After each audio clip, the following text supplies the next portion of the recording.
ఎప్పుడూ నమస్కరించవలసిన వాడు ఎవరు అంటే విఘ్నేశ్వరుడు. ఎప్పుడో ఒకసారి కాదు, అసలు అస్తమానం ఓసారి ఆయన్ని తెలుసుకుని నమస్కారం చేస్తూ ఉండాలి.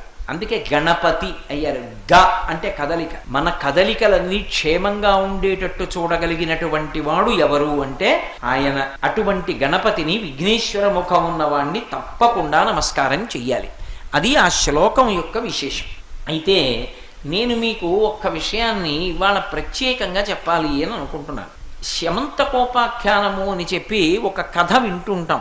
మనకి లోకంలో ఏదైనా ఒక వ్రతం చేశామనుకోండి, ఏ వ్రతమైన ఋషి ప్రోక్తం. ఆ వ్రతం ఎలా చెయ్యాలో ఋషి చెప్తాడు. వ్రతానికి కల్పం అంటారు. అందులో ఏ కథ చదువుకోవాలో కూడా ఋషి చెప్తాడు. ఆ కథని చదువుకుంటుంటాం. ఏదో శ్రావణ శుక్రవారం వచ్చిందనుకోండి, వరలక్ష్మీ వ్రతం కథ, చారుమతి కథ అని చదువుకుంటాం. అన్నవరం సత్యనారాయణ స్వామి వారి వ్రతం చేశామనుకోండి, 5 కథలు ఉంటాయి. ఆ 5 కథలు చదువుకుంటూ ఉంటాం.